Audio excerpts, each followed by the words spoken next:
We're live. All right. This took a while to set up, you guys. So welcome to Hack Shack Studios. RT Bear here. I hope you can see this good. This is what I'm working on today. I'm going to ink Uncle Yi here. Here's Uncle Yi. And so I tried to set the camera up. The room is pretty much pitch black. This camera picks up all kinds of light. So I blacked out my light box. So I got a piece of black paper here, and I turned out all the lights and closed all the shades. So it looks pretty good on my camera. So hopefully it looks good on yours as well. So I'm going to do some inking here, and I'm going to show you some pencils. And I got some input from a very talented individual, and I'm going to show you those as well, and show you how cool this Comicsgate group is. A lot of stuff that you guys don't see behind the scenes, and I'm gonna elucidate you on. So hopefully, like I said, you can see this good and you can hear me good, because this is a little bit different setup than I'm used to, and the microphone is pretty far away right now. So let me know in the chat if everything is copacetic. So let's see what we got here. Sign of Life. We have Vilnid. What's up? We got Hyper Kaiju. Yo, yo, yo. Jeff Potts. I've never seen art draw before. Oh, this will be cool then. This will be fun. I used to do this a lot, but the thing is, what I'm doing right now, I'm just there's so many spoiler alerts. I don't want to show too much, so so I haven't been doing this. Eric Hammond says the thin crowd this morning. Art black and white looks promising. Well, let's see. I mean, it's still early. Just started this crazy stream. We got Lord Crackhead. You know how you could help that out, Eric? Tweet out that I'm going to be drawing and inking on a live stream. So if everybody could do that, maybe we can get some people in here. And like Jeff says, maybe there's other people that have never seen me draw before. So this will be a first. Lord Crackhead 33. Hey, Art, what's up? I just realized this thing moves a little bit, so I'm sorry about that. I tried to set this up the best I could. Also, it's very awkward. My arm's like in front of the camera here to move the mouse. My inkwell's way over here too. So I kind of set this up. This isn't really my drawing board. This is like a light box, and I have it leaned against my computer table. So it's kind of weird. It's kind of awkward. So what is that? Praetor 7. Good morning, everyone. We got Joe Bernardo. It's not a party until you have a Bernardo in the house. Aloha. Hyper Kaiju says the master at work. Well, I don't know about that. Every time I work, I feel like it's I'm drawing for the first time. So, oh, there's Dan. We're going to talk about. That's the guy that helped me out. Dan, I'm going to show your layouts that you helped me with yesterday. Let's see. Did I get everybody? Looks awesome. Thank you. Greetings. F off. Well read.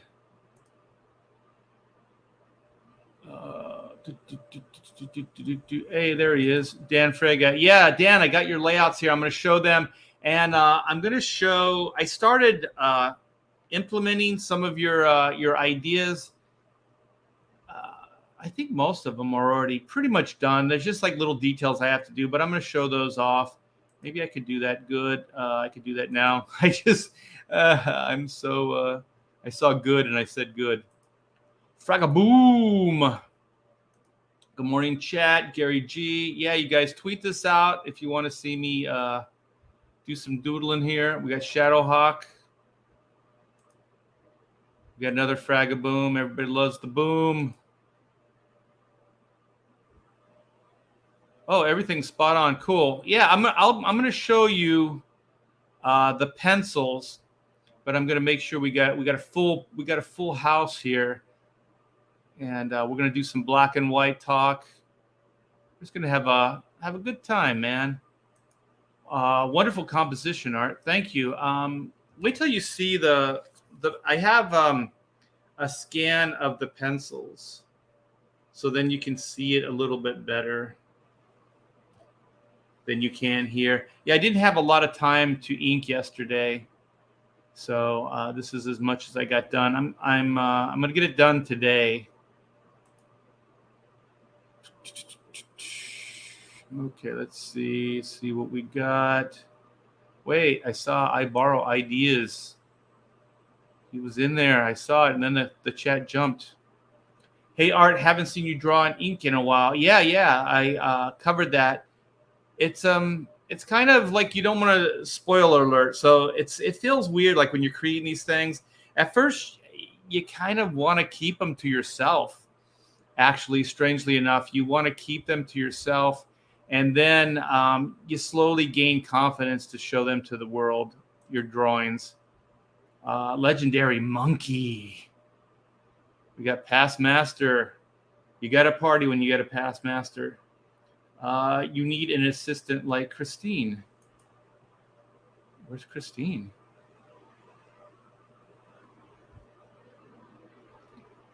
Who is Christine? What's up? Let's see. I want to make sure I covered everybody.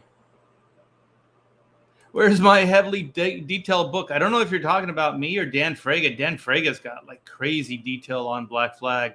He's been posting some images. Outstanding stuff. You guys are going to get your money's worth on that book for sure. I borrow ideas. Where's my heavy detailed book? Oh, Frega Boom. Oh, okay. Yeah, where is it? Art, I've never seen you draw either. This is going to be awesome. Oh, sweet.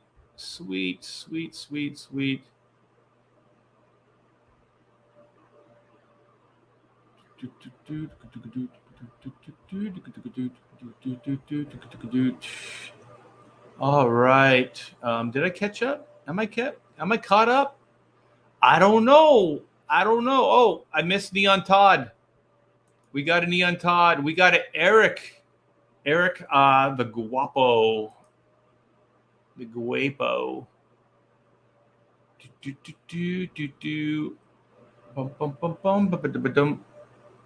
Gary G. All right, I think we're caught up here. Oh, we got Pedro. I didn't see Pedro. Oh, and Charlie's London. Oh, cool. Hell Art, good morning. Pedro and I are going to have a big reveal very, very soon in regards to Black and White. Charlie's London says, hey, everyone. I have absolutely no idea what time it is in London. So I don't know if it's early for Charlie's or what. And she's got a fantastic book. It's Charlie Chaplin. It's kind of a biopic comic, and it looks fantastic. And I believe it's still in demand. All right. I think Dan's Black Flag is still in demand as well. Oh, it's 5 p.m. Wow. We got Joe M. Suntag. Man, we're getting a party here. We're getting some people. We're rallying the troops. Oh, damn. This is looking hot. Okay. What is that? Margo? Oh, my gosh. Is that Margo Ann? Jeez. 4:55 p.m. in the UK, Art. Oh, sweet. You know, that's one place I always wanted to go. I wanted to...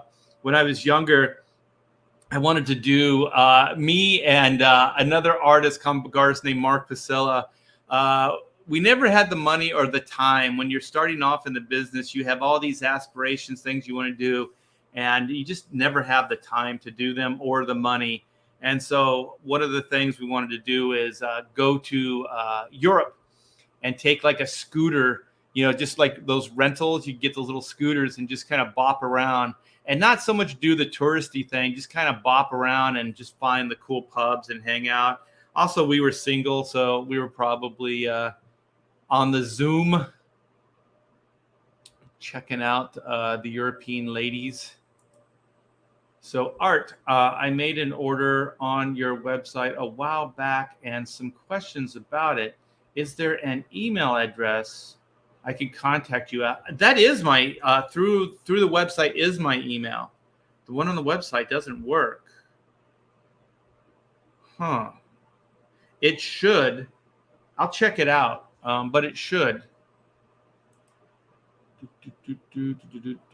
All right. Okay. Well, here we go. Here we go. Let's do this. I'm going to share, and then you guys can get a better idea of what this piece looks like, and then I can kind of show you what Dan Frege helped me with. Oh, what is that? No, keep it there. All right. So let me I'm going to move my drawing board a little bit so I can get in closer, so I can hit my little buttons and stuff. Yeah. So I just did this to do it. It's kind of a revamp of another piece I did, and I really didn't like it. So I just got a wild hair and decided to try it again. So I'm really happy with this one. So these are the pencils. I think there's a few inks in here. And then I think Andy Smith helped me out a little bit as well. I still think her head's a little big, but I made it smaller. I asked the professionals for some input yesterday on the drawing, and they thought her head was a little too big. I think it still might be. So I shot it down. The hand I made a little smaller too, since it's kind of pulled back. So this one looks a little bit more dynamic. And then you can see I'm starting on some of the fixes that Dan was talking about on Reed, on Black here. So his idea was a line of action. So kind of keep this movement going. So his suggestion was move Black's head like further forward and pull this shoulder out. And I did. I wish I could show you a before and after, but you can kind of see parts of where the old head ended right here. So if I let me do this. So I can erase this line so you can see what I'm talking about. So this line right here, this is where the old end of the hair was. So Dan said line of action, and then Graham Nolan agreed. So when you have two of the best giving you input and agreeing on something, then you know you should make the changes. So yeah, so I moved the head forward. You can see the actions better. I just have to kind of, the neck is off right here. You can see so some of the old drawing, and then the neck has to be moved forward because it's still back where it was over here. And so there's still a couple tweaks here and there. And so the shoulder used to be back over in here. I don't know if you can see my cursor. Maybe if I do it, let me do it this way, and then maybe you can see.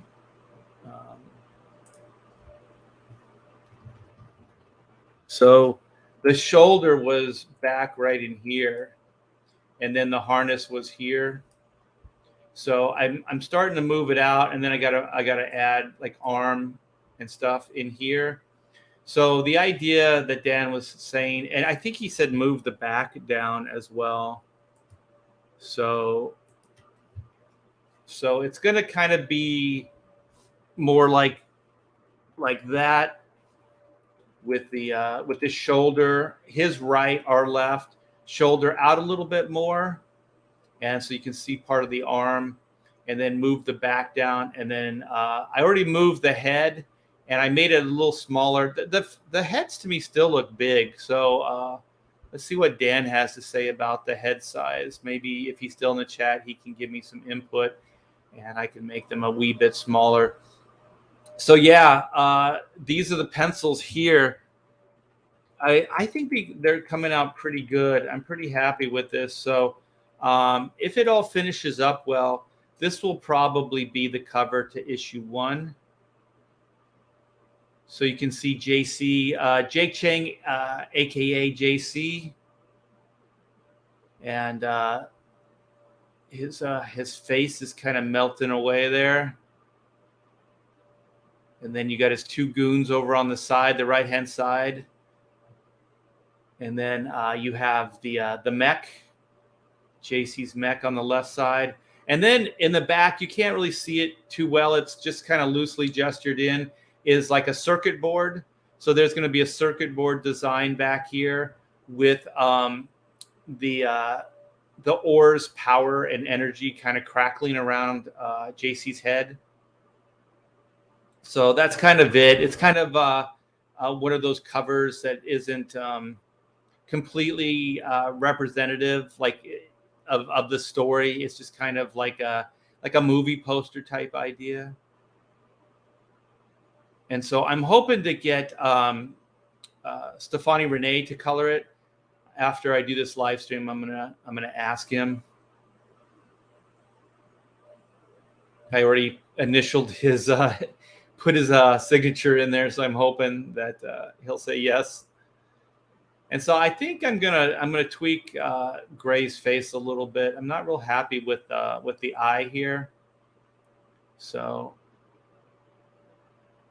and there's Uncle Yi and Brooks Gray with the big blaster. So this is kind of a little bit of what we can expect in this story. There's going to be a lot of devastation. There's going to be a lot of it's going to be way more epic as far as scale and scope, and even more kind of I don't know how to say it. Like there's going to be like crazy power and energy just shooting around, and kind of more like special effects kind of comic. So here's some of the inks here. I did this with a marker, with a Micron. So I'm going to be inking with a dip pen. I haven't really inked in a while. So my hand was kind of messed up. My thumb, I had, I think it's called trigger finger. So my thumb was locked up. It wouldn't move. Actually, my left and right thumb. And so let me see. This is kind of off balance here. And so I had cortisone shots, and it gave me mobility back. But for some reason, the thumbs are getting stiff again. So I'm hoping that I won't have to get those shots again, because they're very, very painful. So that's why I haven't been inking with the nib, because it's a little challenging. It's a little hard when your thumb doesn't bend. Well, okay, so here's this. So let me show you what Dan did for me. So I sent this to the group, like I said, and so Dan's redraw is in pink here. And so line of action, cross this way. So kind of move the head forward a little bit, bring the shoulder and chest out on our left, his right. And so that's kind of what I was showing you guys. And then it looks like he made the head a little smaller. So the head a little smaller. And so this is kind of what I'm getting into now. And you can see he brought the chest down a little bit and moved the neck over or down more. So I like this. I think it's great. And thank you so much, Dan. So much talent. And thanks for your time. I so generous, you guys, just giving up your time like this. I really do appreciate it. So yeah, I think this is so much better. When he first mentioned it, I was kind of like, I don't quite get it. But then he did more of a detailed rough, which is this version here. And I completely got it. So yeah, that's that. So I'm going to be getting into the inks now. Let me get my drawing board set up again. And Yeah, Dan, thank you so much, man. It's so cool. It's so cool to have this kind of input, and even as long as I've been doing this, there's still a lot that I need to learn. I still feel like when it comes to pencil, that I'm just starting out. Dude, I've had a spinal tap. I had scoliosis surgery. Yeah. Yeah, they're a little painful. I've experienced some pain in my life. Was this all digital? No, this is you can see this is pencils on a board. So I don't know if you can see it very well. So here's Uncle Yi right here. So that's what I'm gonna be inking. Doot. Let me catch up, see what's going on. Mail check. Black and white looks good, but I feel like we have yet to truly get Art's magnum opus. Not sure if this one, but still looks good. I'm still shooting for the magnum opus, man. I mean, that's thanks. That's the whole thing, man. Is sick detail. Thank you, man. This is the whole quest, right? I mean, you're constantly looking for to get better, and isn't a magnum opus? Oh no, I was thinking Swan Song. Like Swan Song's your last, right? That's your last hurrah. Magnum opus is just, well, you know what? It's good that I haven't hit my magnum opus yet. Then my career would be on the downslide. Art, I made an order on your website. Oh, yeah. I think I read this already. Sorry about that. Went back a little too far. Is your grand work? Yeah. Definitely.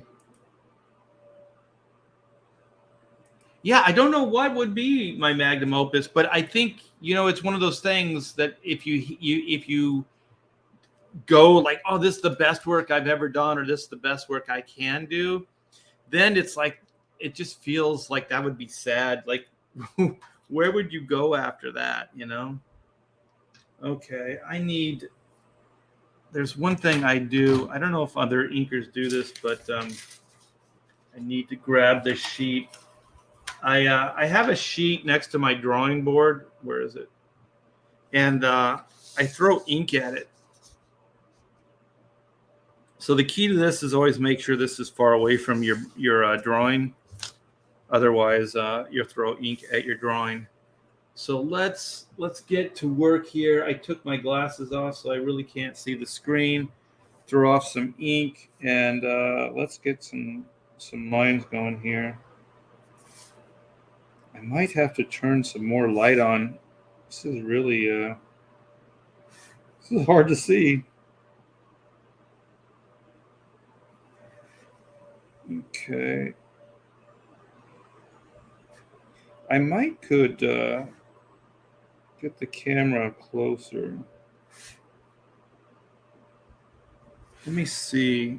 Put my pin, because I don't know if you guys can see what I'm doing here. Here we go. Come on, man. What the hell? I don't have my glasses on, so I'm trying to hit this zoom button. Oh, there we go. Oh, it's not working. That's nice. Okay, where are we? Camera control, zoom. There we go. Well, my zoom is, oh, there it goes. Wow, there's like a crazy delay. Is this as zoomed in as it'll go? This is weird. Yeah, I don't want to hit any more buttons here. I don't trust myself. All right, well, we're just gonna go with this, and what I'll do is I'll just hold it up every once in a while, and then you guys can see what I'm doing here. Okay, let's get the pin again. Need to find my rhythm.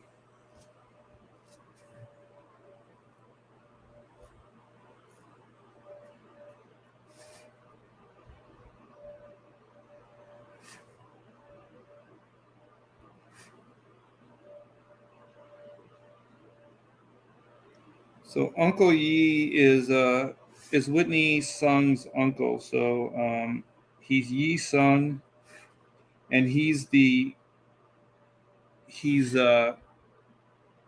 Whitney's uncle, and his brother, Whitney's dad. Um, I don't know how much spoiler. It's in the first book though. Met his fate by the hands of this guy JC, and what they found is that there's a precious commodity, um, a mineral that's on the Sung family property, and so JC, well, he was Jake Chang at the time. He discovered, well, actually Whitney discovered it, and so she brought it to Jake Chang's attention, and they're a lot younger. This is in the past, and so he's a pretty smart guy, a little bit of a science guy. He realizes that this thing has crazy power. Like it's not just a rock. Like Whitney just says, "Hey, it's a pretty purple rock," but he soon finds out that this is like it's a really powerful energy source. And so one of the things that I wanted to show early on is that this JC, this Jake Chang, he's kind of unstable. I do believe that that sometimes people are just born a certain way. Like it's just kind of how they're born. Like there's sociopaths, or they're just kind of predisposed to certain things. And so this kid had like bad wiring from the very get-go, and so he Whitney's dad realized that this kid was playing with fire, and so he kind of tried to stop the kid from doing the experiments and, like, messing with this core, with this power source, this rock. And so like I said, the kid is a little unstable, and so he took it as a major threat. And so Whitney's father and this Jake Chang got into a fight, and so it escalated, and Jake Chang inadvertently killed Whitney's father. And so Whitney was just a little kid when all this happened. So then Uncle Yi kind of raised her. And so one of the things that not Jake Chang, but Uncle Yi and his brother did is they had the Sung Brothers Brewery. So they had this this concoction. I was when I came up with this. I still really like beer, but I was really into beer, and so I like the imports, and I forget the Japanese ones at the time, and I thought it was cool, like this family brewery. And so then, Whitney was kind of raised in the family business. So, she's older now, story proper, and she's kind of fulfilling the legacy. She's kind of helping out Uncle Yi and fulfilling the dad's dream.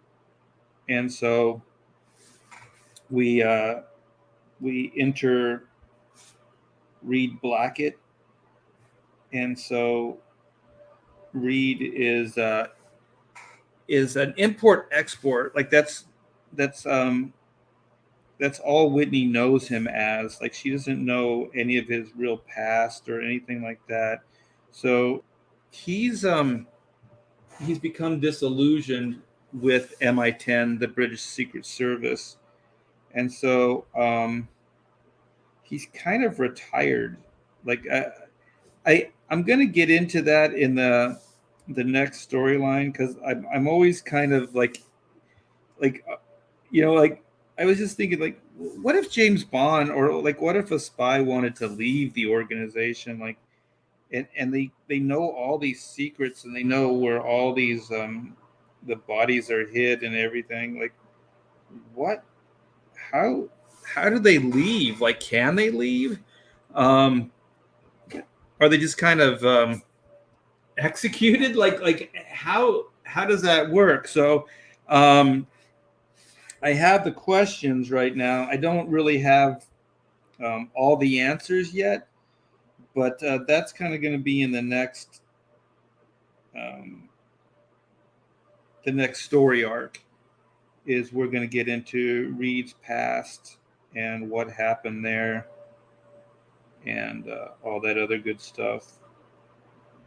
And so, yeah, so at this moment, he's kind of going to be the savior financially for this little flag, this little family owned brewery. And so, I thought, like, if you were a spy and you were retired and you're trying to, you know, I guess, have a job in the private or in the public sector, what would you do? Like, how would that work?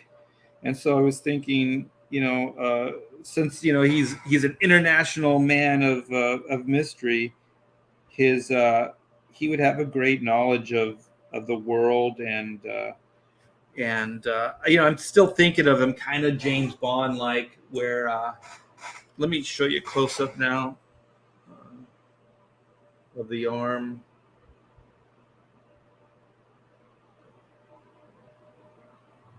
And so I thought import export, you know, um, he knows about the finer things in life. He's he's been to most regions of the world, and so he has knowledge of a lot of things. So also, I don't know, I always think, like, once you are kind of a world traveler, it seems like you have your area that you live, right? He lives in the UK. He's a British guy. um but once you travel, like, I'm thinking this guy and Brooks Gray, like, Reed Blackett and Brooks Gray are kind of like, they're they're citizens of the world. They're not just like, oh, their whole existence is London, England. I got to concentrate on the little details. So they're they probably have places to live all over the world, because I'm also thinking that um, Reed is pretty well off, because I'm thinking that I don't know if the MI10. Oh, you know what? I lean into the camera. I'm sorry, you guys. If the if he was, a successful spy, he probably had a killer pension or something like that. So I'm thinking he's pretty well off, and I'm thinking he's also on level with, like just as far as successful, like a James Bond, like just really, go to type of spy, and that the organization really needed him, and so uh, I was going to tell you like how that kind of all worked out, but I'm not going to tell you yet. And yeah, so he's kind of just a international man of mystery, a citizen of the world. So he comes to China, and he hears about this this small business, this family run business, and he checks out, samples the wares, and thinks there's potential here. And so, as a good businessman, he enters into an agreement with uh, with the Sun family to import and export uh, their brew. So that's kind of how it starts. And I really wanted to do something along those lines, kind of like a day in the life, and you get to see like maybe what Reed and Whitney's life, and Uncle Yi, and Brooks Gray, and all that, like what their lives would have been or could have been like if this Jake Chang didn't come back into Whitney's life. It's kind of like a skeleton in the closet, and there's just this aspect that they thought was dealt with, but was not. And so one of the things, and I'm giving you kind of more than the story, so this is kind of fun. So if you read the first volume, you're kind of getting a little bit of extra, behind the scenes, um, like flesh out the characters, because there's only so much you can do in the story proper. You only have so many pages to write and draw with. I'm going to show you guys this.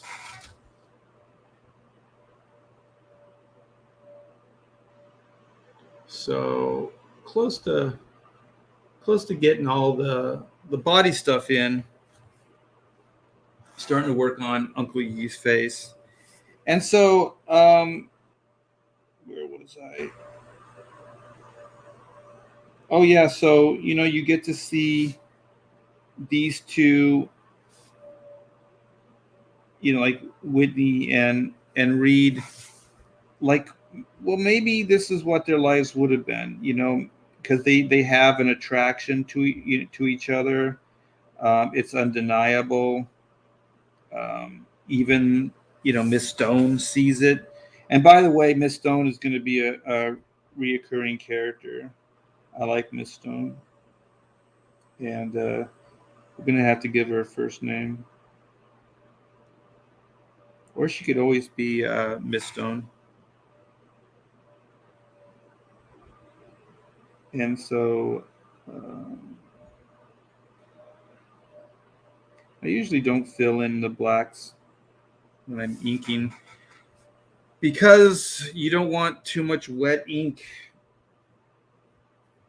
And there's one thing too, you guys, wipe your nibs every once in a while, because they'll collect paper fibers and dust and things like that. So you always want to keep that nib clean. And so yeah, so you get the idea that these two, Reed and Whitney would have had like an epic relationship, right? Like they just have this crazy chemistry, and it's undeniable. Miss Stone sees it, Uncle Yi sees it, Gray sees it. and so then Whitney's past comes in and interrupts everything. So while you're reading this, you should kind of go, oh, this is what their lives might have been like. They might have, Reed would do his import export thing. The brewery would be a big, huge success, and Reed and Whitney would have like this epic relationship. All that stuff, and then it just doesn't happen. Yeah, spoiler alert.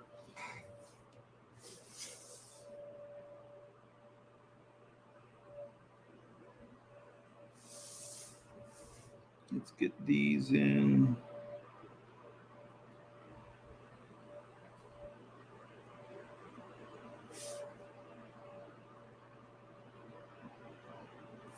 Sometimes I get weird, like the pin or the flow of the nib does real well, and so I kind of do the same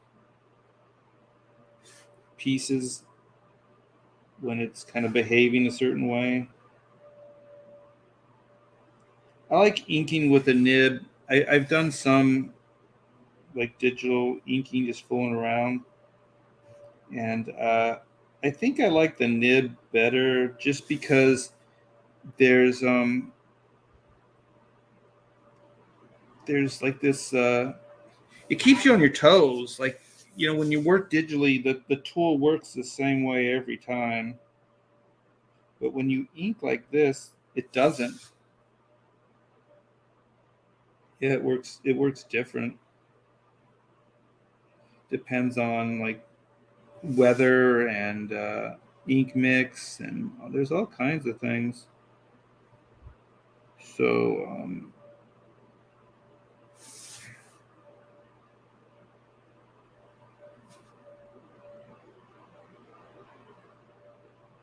yeah, so I kind of dig it.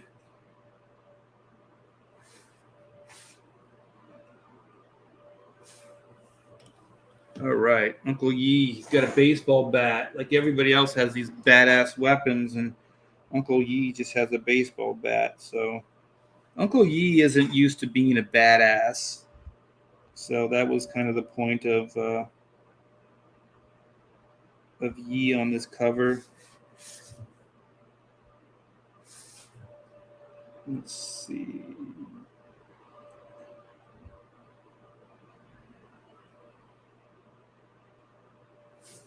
Yeah, this image paper is pretty killer.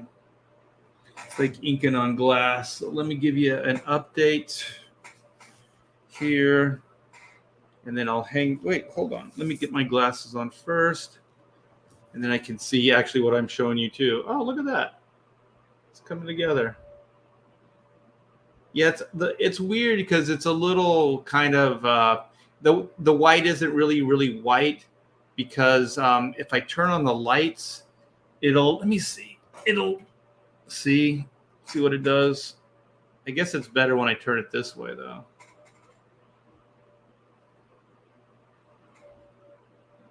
So I think I'm gonna get the face and do the rendering and finish the tie up, and then probably call it a day. Well, not a day, but a stream. I'm just starting my day actually. There we go. Okay. Oh shoot. Pro tips. Yeah, I'll give pro tips along the way. Oh, thank you so much, Joe Bernardo, for $5. My first super chat. Oh, killer, man. When you are drawing the layout panels, do you picture a movie, and who would you cast in the roles? Oh my gosh. I don't really have one for Whitney, but I think his name's Carl Urban. So I don't know if you can see it. Let me go here. Like I don't know if you can see the Carl Urban uh, in the design of Reed, but I think Carl Urban I like people that have interesting, like he's attractive, but he has an interesting face too. And I've been looking for like I want character in the noses. I don't like just like perfect noses. For some reason, I stray away from them. So I kind of like Carl Urban's nose. It comes out at an angle, and then it has kind of like a bump, like a point, and then his nostrils are really thin. So and then he you know he's got thick eyebrows, and then his hair, like there's times where he just kind of has that devil may care kind of haircut, you know, where it just kind of pushed back and it's all crazy.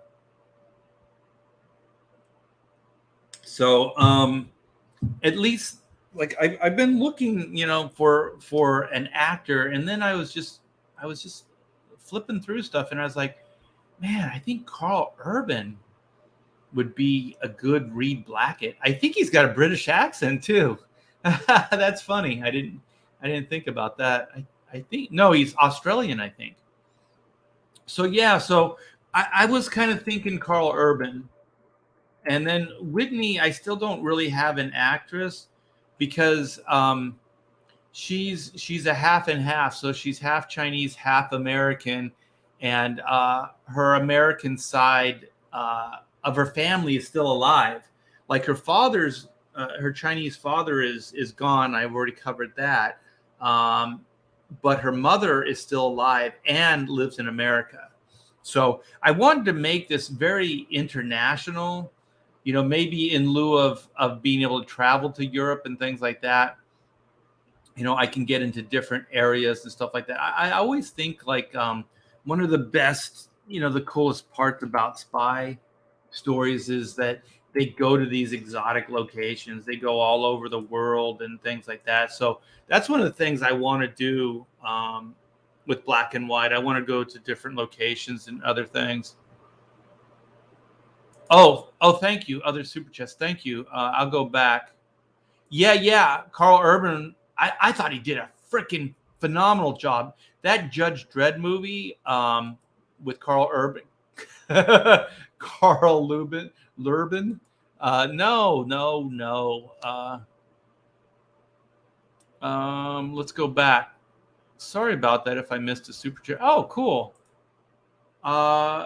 Ren Zero. Wish I could draw like that. I work digitally only.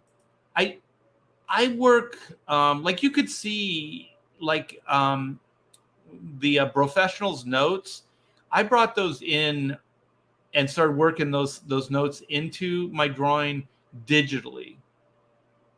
So I do that. So mostly in the layout phase and the final phase, I kind of work digitally. Kelsey Cho would be awesome as White. I'm gonna type that in. I'm gonna see. So it's Kelsey. Is that was Kels? Let's see. I'm not good at. Yes, Kelsey. How could I forget Kelsey? It's gonna take a while, you guys, because I'm leaning over all my shit here, and I can't see very well. Okay. Oh, there it is. American actress. Holy shit.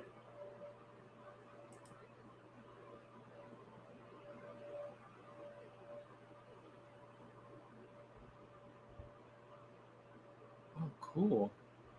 I wonder if she does martial arts.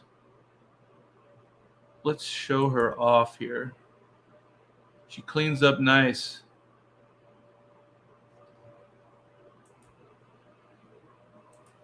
I'm going to save this also just so I know and write this name down.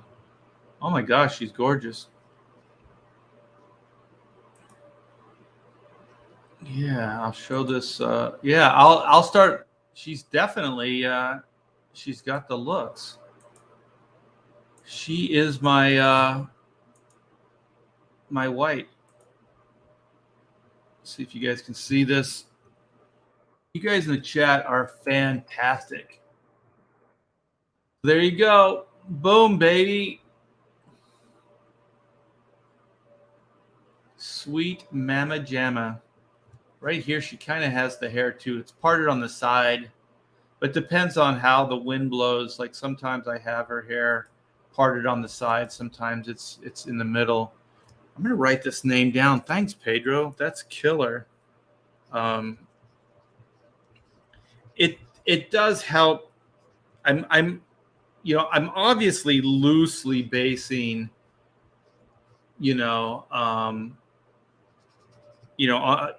black on Carl Urban, and so I'll loosely base white on this Kelsey as well.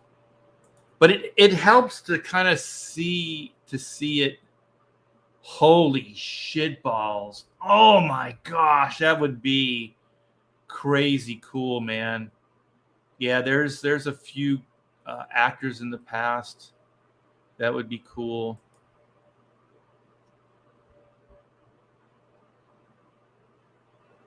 Yeah, Carl Urban was great. It was a good movie too. I liked that they were trapped. He's Australian.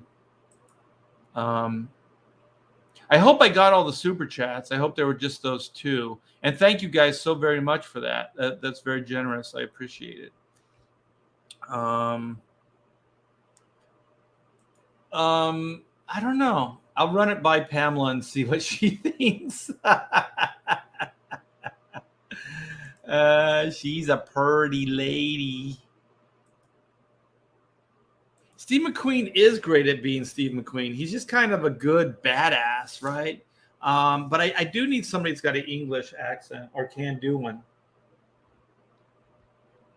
The thing is, I always think of Reed Black as being a pretty big guy as well, like big. So I was like Chris Hemsworth at some point.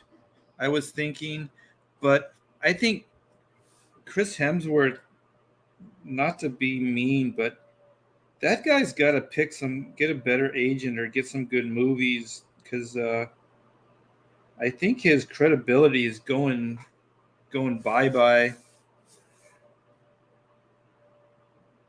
He's been in a lot of kind of crappy movies.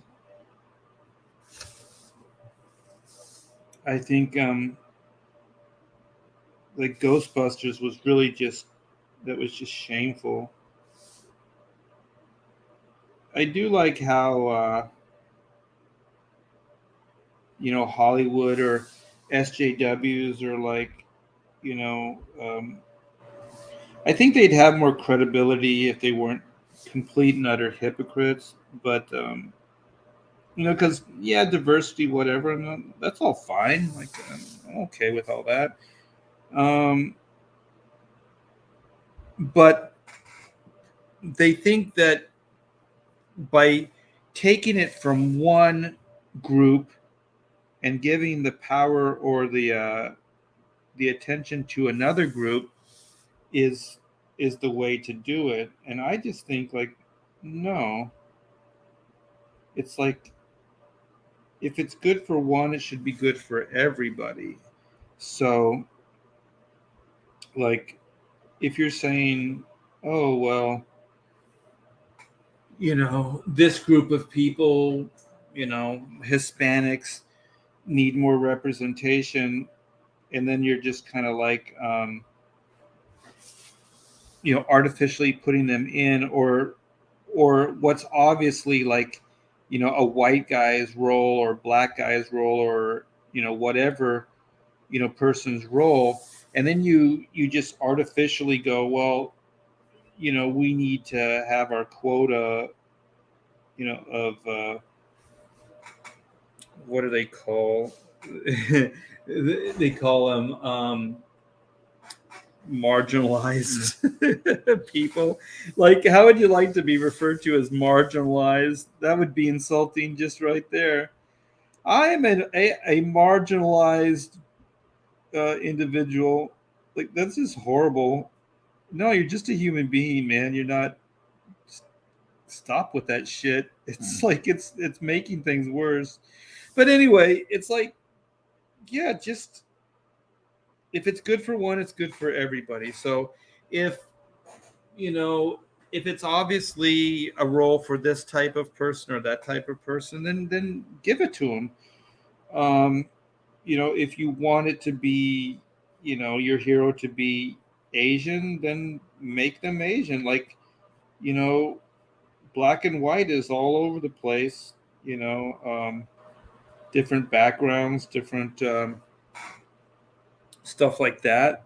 You know, just just do it. Don't pat yourself on the back. Don't give yourself virtue signal points. Don't tell everybody how great you are because you know you hired a black person or whatever. I think that's like tokenism. That's that's bad. I just don't think that's good, and I don't think it ever was good, and it never can be good. So yeah, I wish they just stop. Just hire the right person for the job. That's it. You know.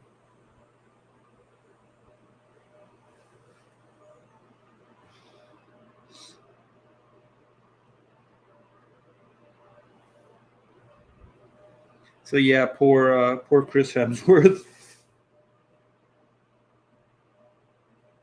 I just think like in Ghostbusters, they just felt like, oh yeah, well, women have been objectified, all this time, so it's completely okay to objectify a man. Like somehow it's payback, but two wrongs can never make a right. Like, so you're going to treat Chris Hemsworth poorly and give him a really crappy, role that he probably was thinking, oh, this is Ghostbusters. I need some work. This is going to be good. And then, he's just kind of a joke in the movie. Chris Hemsworth, too, he's a really good actor. Like, he's really good. Um, and then they just kind of, because he's a good looking, strong dude, like Hollywood feels like they have to discredit him somehow. And it's like we're gonna hurt this person because this type of person hurt these people. Like, what are you, a child? You can never win like that. You can't do that. Two wrongs will never make a right. I just think it's so weird that there are people that sign off on that and think that that actually is beneficial.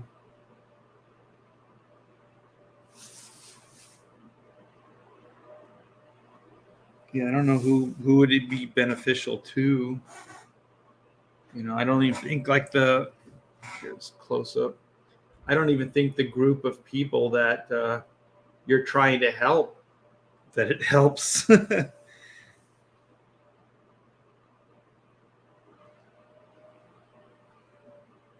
just weird.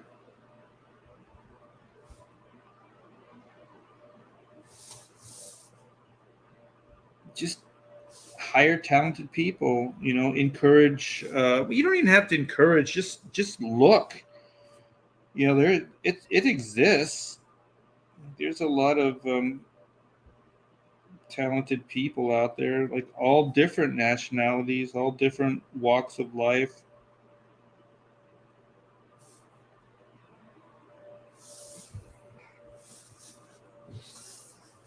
And shut the hell up about it. And just do it. Just be matter of fact about it. You don't have to make a federal case out of it. what was there? There was one cast. Was it of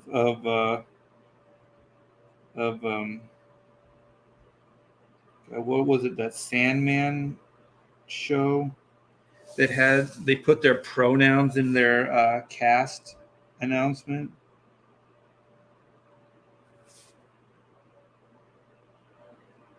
My pronouns are who the hell cares? I was always taught, and the old conventional wisdom was not to see differences, like that we're all the same.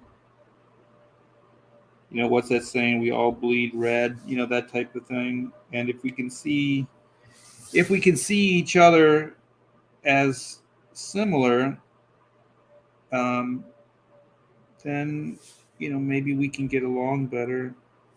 And now it seems like, I was going to say conventional wisdom, but it's not even wisdom. Conventional way of thought is exploit the differences. And if you talk like I am right now, then you're a bigot and a racist. It's like, okay. Who's the narrow minded one now? Wow. I really went off there, didn't I?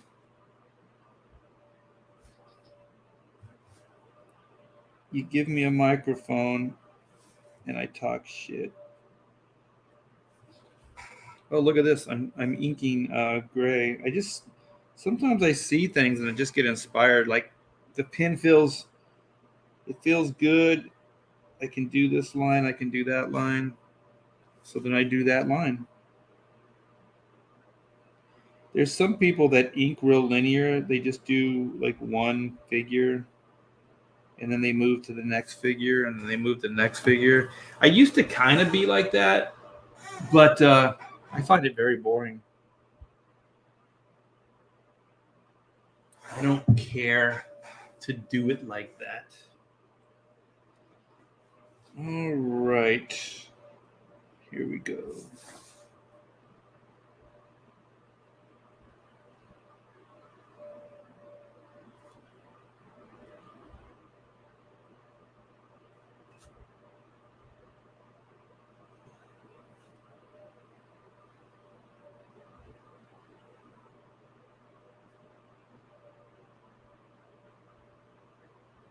Yeah, when you do faces, I usually clam up.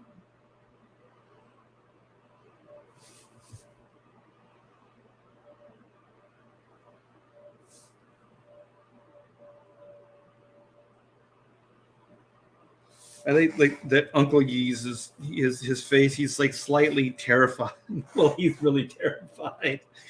I thought this face came out really good. Character faces for me are the easiest. I like character faces. I think because they're usually more forgiving and they're easier to remember how to draw.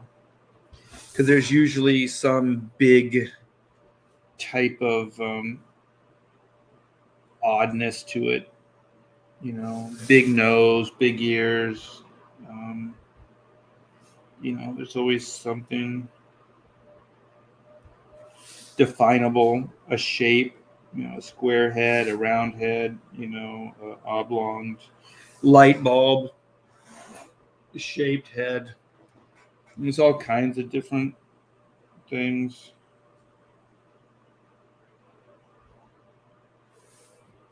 Ooh, I like that. That came out really cool.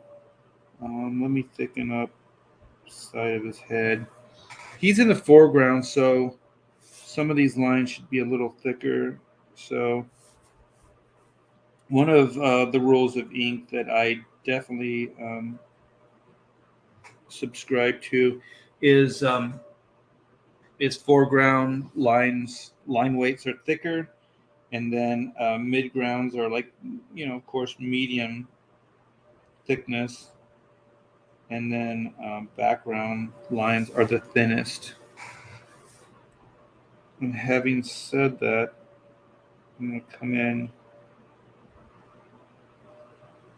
and thicken up some of these lines a little bit. Yeah, I'm looking at. I'm kind of like what you do is you look around the piece. Let's see, my hands in the shadow. There's a shadow there, and you compare like line weights throughout the piece. So one of the things I do a lot is I kind of keep my eye moving around the piece, and so I can see how the line weights are going. And there's definitely a balance that can come out of that if you do it right. Because if there's too much thick over here, and if this is really thin, then this part right here will dominate. So you don't want that. So you want harmony. So the way you can show depth is to have the foreground figure thicker and then kind of diminish it as you go back. Even though these characters are kind of close together, you can still do it. And sometimes it's not like all the whole outline has to be thicker. Sometimes, like for me, what I like to do is I'll find like just something that I can go really thick on. And so that thickness you won't find anywhere else in the piece. And so that thickness kind of helps define this character in the foreground. So that's kind of what I do, because sometimes if you just go over the whole thing, it becomes very like coloring book. So you still kind of want thins and thicks. You want some movement to the line, and so that's kind of that. And then you can see. Let me see here, JC a little bit. Let me move it down. Like you can see some of this line weight here. It's really thick. So I know that he's in the background, the extreme background. But another thing that you do, and it's a trick, is if something is bigger in scale, you make it thicker. You make the line thicker. So since it would look weird if it was really thin, even though it's in the extreme background. So since it's so big, the thicker line works better. And then you can kind of see how Whitney's hair is working in conjunction with his jawline. And I'm still thinking I might make this just a tad thicker, just so it stands out even more.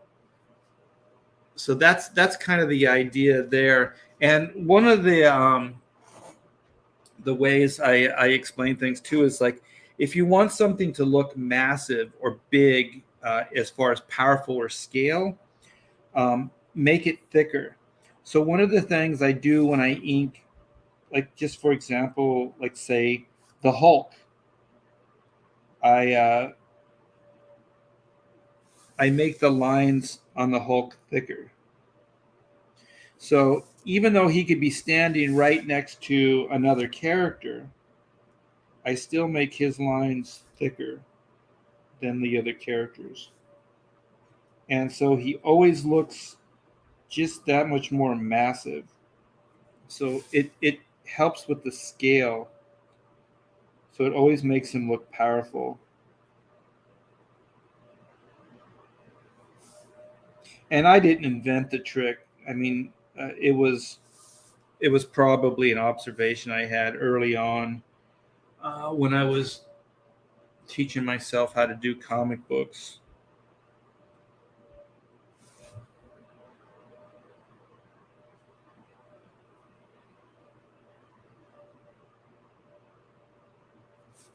So if there's a giant robot or something like that, or just a massive character,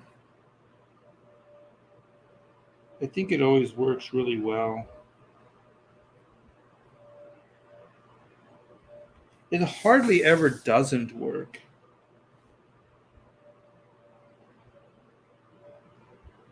I'm trying to think now if I've ever had an experience where it didn't work,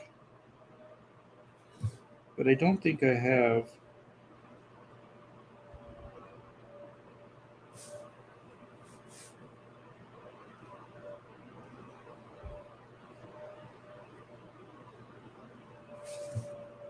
So one of the things about like hair is there wisps. So you really want to get like a flow. So you want movement.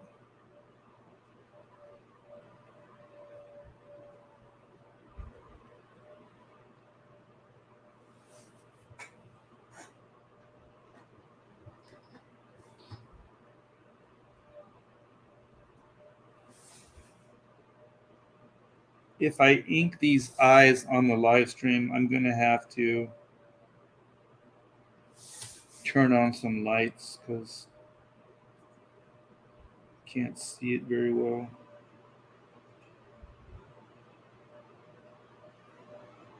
Yeah, this camera weirdly picks up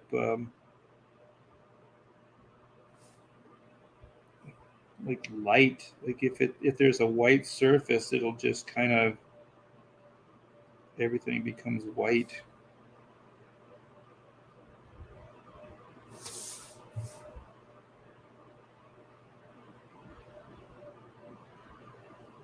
Okay. I think Uncle Yi, I think he needs a little bit more weight in here. Yeah, Uncle Yi looks good. Looking good, Uncle Yi. You know things are bad when Uncle Yi picks up a weapon. You know the story is going to have a lot of craziness in it when Uncle Yi picks up a weapon. It's a very peaceful character.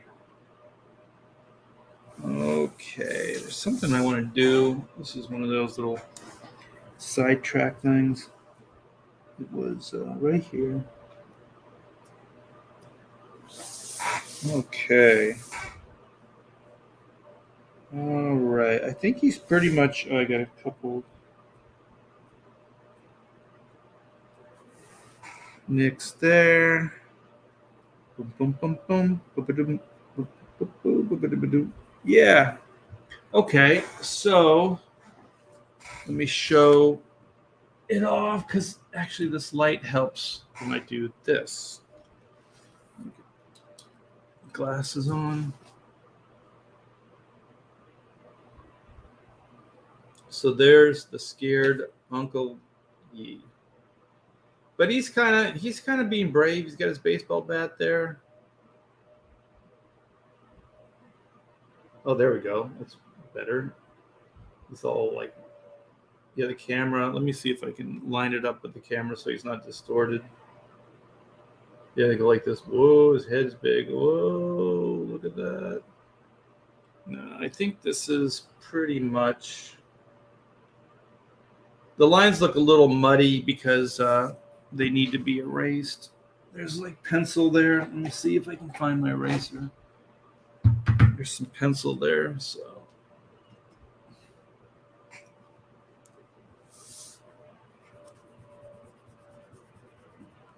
It'll look cleaner once I do this.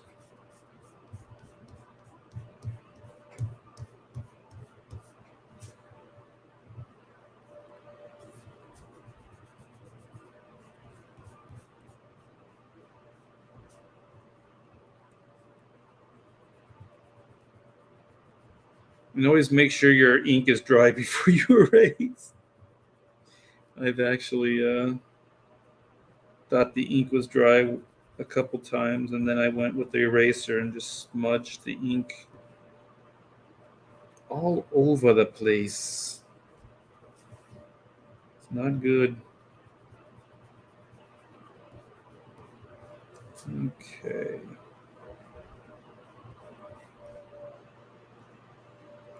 Let's get his hair all cleaned up here.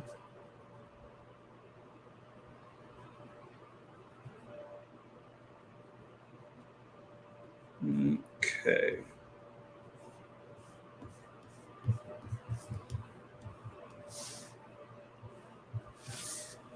All right. Let me get my markers. I wonder if I got my thin one here.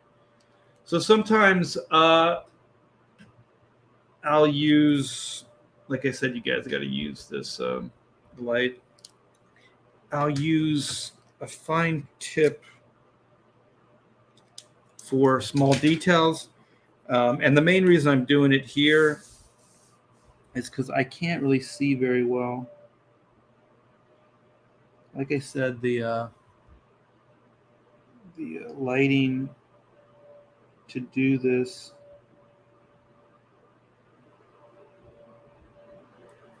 isn't great.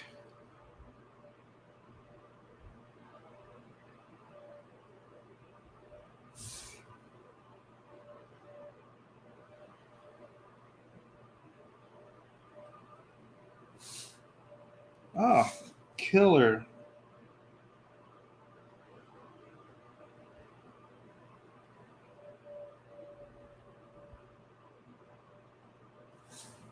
Got one eye in.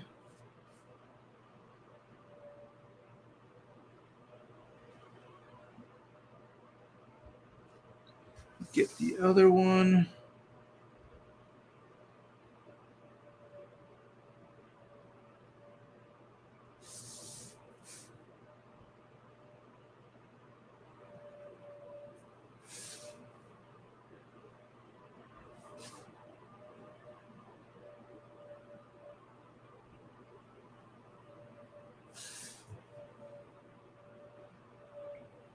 Sorry, you guys, when I focus, I get quiet.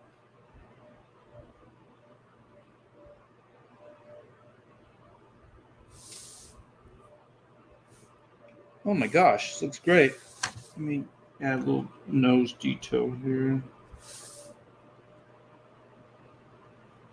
Yeah, there's always room to add as you're drawing. I'm going to do the blacks, blacken in the hair just because I want it to pop for you guys.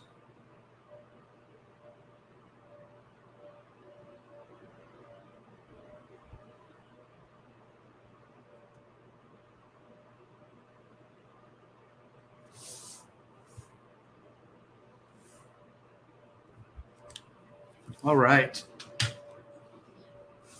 Grab my spectacles and show. There he is. Uncle Yi. Stepping it up. Gonna hit a home run.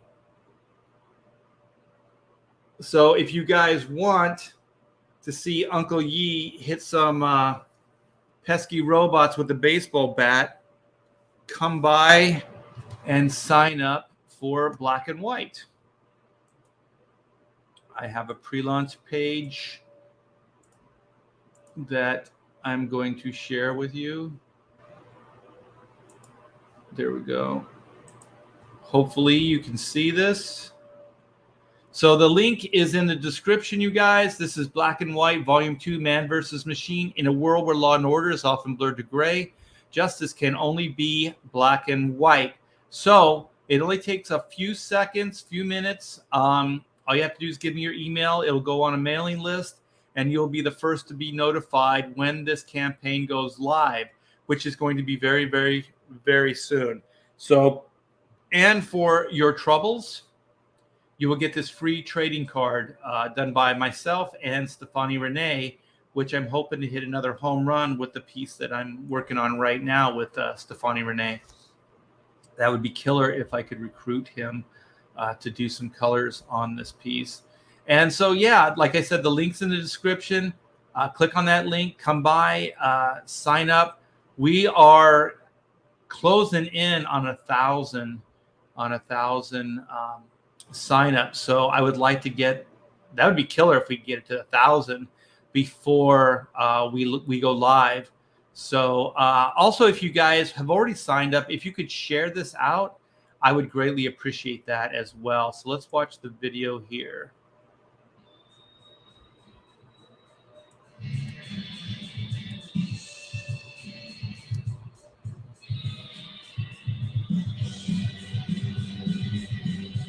I dig the music.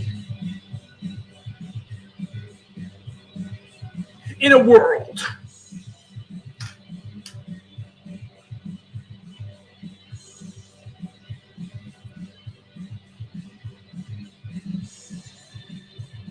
where law and order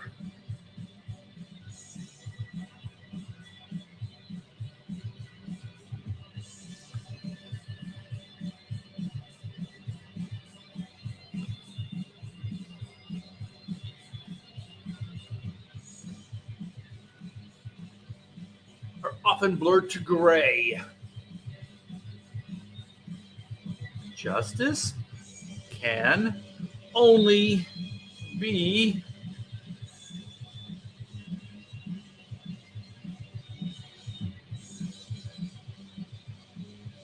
the best comic in the world. Black and white. Man versus Machine. Sign up today, you guys.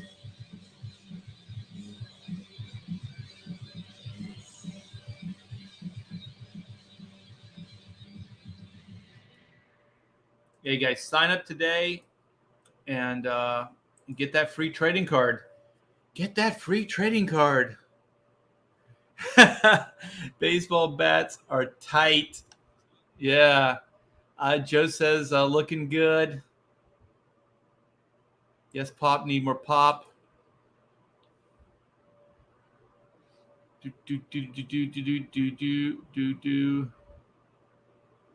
Let's see what Mike Wilson Art says. What do you use to erase pencil marks without destroying ink? On this, I'm using this just because it was handy. So this is a kneaded eraser, and it usually cleans up really nice. And you can move it and shape it where you want. So the reason this is good is because I'm kind of erasing as I ink, just to keep it clean, because there's a lot of pencil. I threw down a lot of pencil on this. So I just don't want to smudge the pencil all over the page anymore. But let me see. I have these erasers here. Let me see. That's my... they're in here. They're in this one here. Let me see if I can find it. Holy schmoly. Oh, there it is. Okay. So for big erase jobs, let me find this too. So hit two birds with one stone. So this this is what I usually use. So when I'm inking other people and I just kind of just go real quick and just ink through it, I'll just erase it all with the Staedtler Mars plastic. And then when I'm penciling, I just use this little pencil eraser. I guess it's like a pin eraser. And so you can kind of adjust it. It's got a eraser in it, and you can replace it. So it works kind of like a Bic ballpoint. And sometimes I'll pencil with these too, with the kneaded eraser, just because I can kind of get in and I can shape it and I can erase kind of cleaner. Where am I? Over here. Without, like, sometimes like these, you end up erasing too much. And then this one definitely. So this is for big jobs. And they all work pretty good with ink. This works, obviously this is my go-to for most jobs. So this is real good when you have to do a heavy erase job. And then, like I said, this one works pretty good. But also, like the kneaded erasers, I find sometimes they don't clean up quite as good as like those Staedtler Mars plastics. So yeah.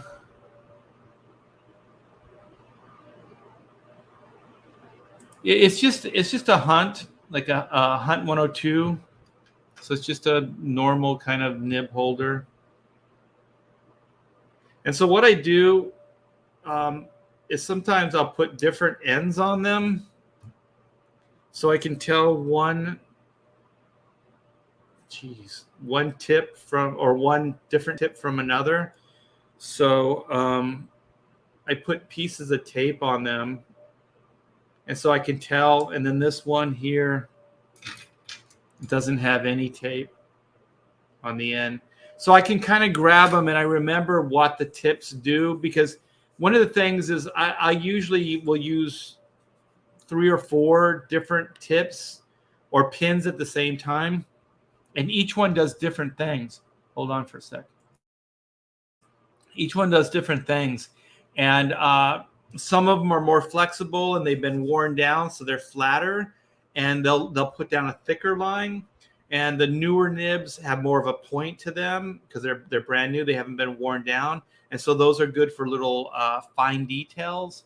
So I usually use different pin, even though they're the same nib and the same holder and everything, they work differently based on wear and tear on the nib. And also, if you can do that, you can get more use out of the tip.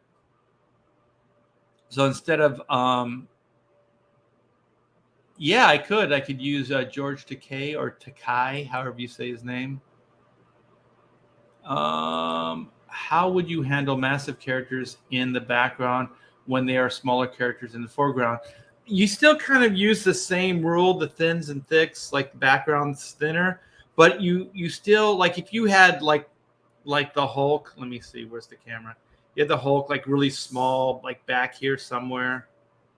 You would still, and then you have like say Captain America right next to him, you would still ink it like they're small scale figures, but you would ink the Hulk slightly thicker than Captain America, even though it's smaller.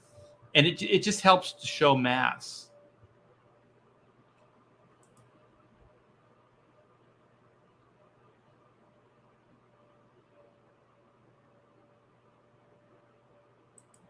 I just owned it.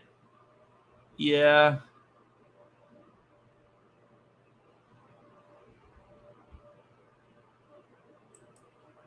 Well, George Takei is Asian, so I would do Uncle Yi.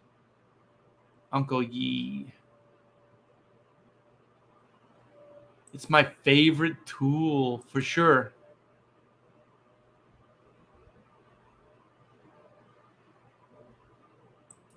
It's not true, man. I've never I've never handled a man's penis before. You are spreading vicious rumors, Andino, Caligula, Palacio. You know what? I've never met a Palacio that I didn't like, though. I've known a few Palacios in my time. One of my best friends is a Palacio. Let's see what Hyper Kaiju says. Art, who would you have picked for the professionals topic last night? Oh, I actually was all set up. I was going to do Zorro. No. I wasn't going to do Zorro. Oh my gosh. Why did I say Zorro? Oh, I'm looking at the Zorro art book, the Alex Toth art book. No, I was going to do the Shadow Nose, and I was going to do Superman. Those were going to be my choices there. The guy from AMC show Into Badlands would have been a better Shang-Chi. Daniel Wu. Yeah, I think that Shang-Chi movie is not going to do well. And politics aside, it just didn't look that interesting to me. Oh, we're talking about casting for Reed Blackett. Hemsworth's natural build is more akin to a surfer. He really bulked up for his role of Thor.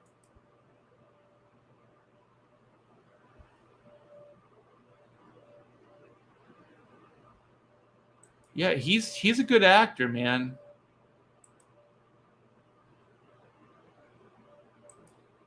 Yeah, I think Shang-Chi actually, the proper vibe, I do believe, because he was modeled after Bruce Lee. I would try to find a Bruce Lee type. That's what I would have done. I did a X-Men book with Carlos Pacheco, and they brought Shang-Chi into the story. It was really good. And Carlos drew him just like Bruce Lee. I thought it was perfect. And most of the early drawings of Shang-Chi, he looked like Bruce Lee. It's annoying how they act like they were no black folks or women in comics prior to 5 years ago. Yeah. Okay, so I'm going back, you guys. So we're talking about the representation things. It's fine. It's when they do race gender swaps. Yeah. I agree, man. It just grates. Or they knock down one race for another. Usually white males that they'll, like in the case of Ghostbusters, they'll make look bad or they'll play them down so the female counterpart can look better. And I don't think that's cool either. Michael Fassbender as Blackett.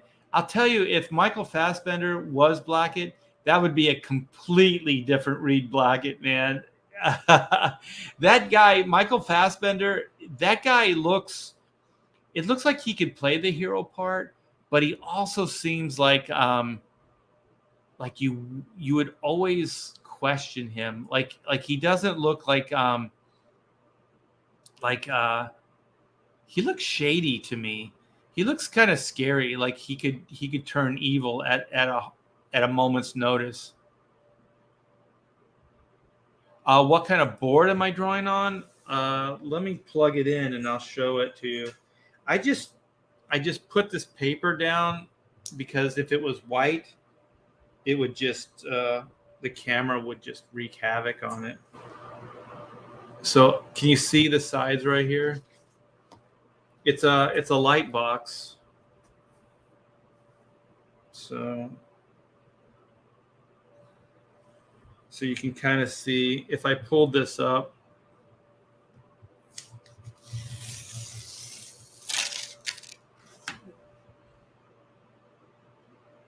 So you can see over here. It's a light box. It's a big one too. It's a big one. Yeah, so what I do is when I'm live streaming and drawing, or when I'm just kind of watching YouTube or whatever, I have my light box here and I use it as a lap board. So if you can see, let me see if there's anything. So you can see my computer. And then there's my keyboard and everything. So I kind of set everything up. There's my mic. Everything's really dark right now. So there's the bookshelf. And so then over here, let me get out of the way. Let me turn this off. Is my drawing board. So this is the actual board here. So there's my lamp. And here's the drawing board. So I usually work over here. And then behind me, you guys can usually see it. Wait, I can't turn it around. I was thinking I could rotate this all the way around, but I can't. So, yeah, it's just a lap board. Well, it's a light box that I use as a lap board. So, yeah, nothing special. I've never really worked like this before, but I find it beneficial when I'm just want to watch YouTube. I actually watch YouTube and stuff more than I do. I don't watch television at all anymore, even more than I do movies. So I'm gonna wrap this up pretty soon. The SJWs are all in arms that their failed Ghostbusters movie wasn't the new sequel. The new Ghostbusters is great looking legacy movie with Stranger Things feel. F the SJWs. I agree. I thought there was some really shameful stuff in Ghostbusters. Beside not feeling like a Ghostbusters movie, I just think like what they did to Chris Hemsworth, because he is really a good actor, man. And I think that he probably read the script and was like, oh well, this could be funny. You know, I'm a good looking guy. You know, I'll do some self-effacing, defacing kind of comedy, and it'll show people I have a good sensibility or sense of humor about myself, things like that. And I just think that they didn't really try to redeem him in any way, and he was just kind of he was just a joke through the whole thing. What kind of madman streams at 10 a.m.? Haha. Hey, yo, yo, chat. This would be the madman. All right. Well, you guys, this is all for the upcoming Black and White series conclusion. So Black and White Volume 2, Man versus Machine. Been working on this. I really like the way this is coming out. So this will be the cover. And you guys saw me ink up Uncle Yi here with the baseball bat. So I'll be finishing up this piece later today. And hopefully Stefani Renee will want to color it. If not, Priya does a great job as well. He's done a lot of good stuff for Black and White. So there you go, guys. So hope you enjoyed it.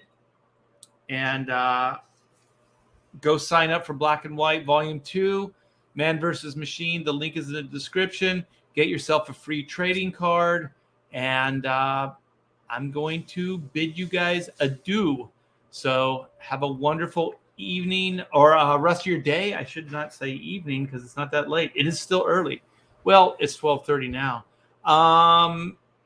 Have a wonderful Friday night and a wonderful weekend, and I'll see you guys soon. I think we're going to do a live stream tomorrow night, Saturday night, and we're going to close out Blue Bombshells with Clint Helinski and maybe a few other people, so that should be fun. So you guys take care. Have a good one.